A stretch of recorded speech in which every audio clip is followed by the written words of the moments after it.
Either my clients are, very successful, they got steady jobs, steady careers, whatever, or their family's, situation is good, or somehow they're fine, okay?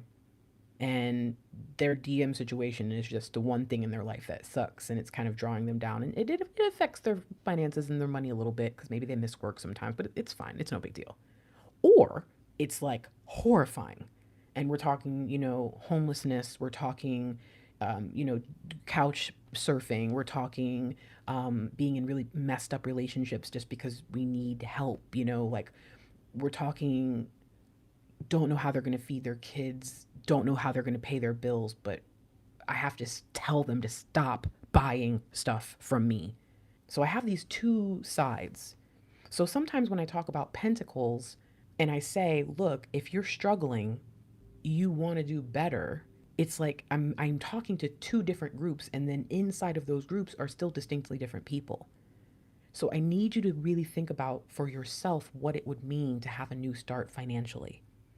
For some of you, it just means I finally am going to start, putting into my 401k or investing in the stock market or something. For some of you, it means I'm finally going to get myself that house that I've always wanted, or even just, a apartment for me, just to be by myself in. For some of it means I'm going to get off the streets.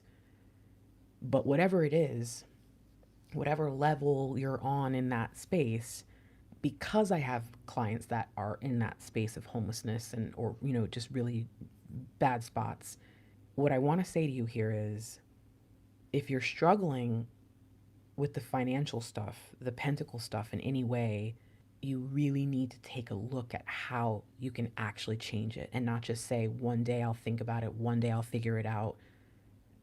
Go talk to the most successful person you know, or the person who has the life that you like. Like, oh, she's a single mom, but she has her own place. She keeps it together.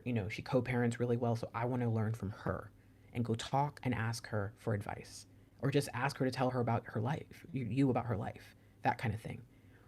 It's very important that you get in on this because if you look at what I'm telling you and you actually start to pay attention, it is obvious that this is our establishing period as a collective, as a wave.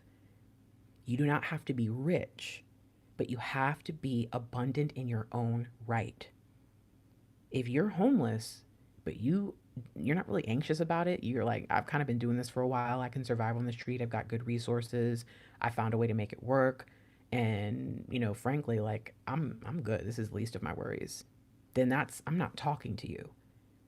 If you've got a great job, but you're miserable, you hate it, and you've been getting called to step into your light work, but you're too afraid to start your own business, you have more of an issue than the person who's homeless and truly okay in that space.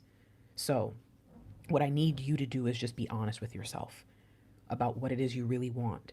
And the way you're going to do that is say, in 2030, I wake up in the morning on my birthday.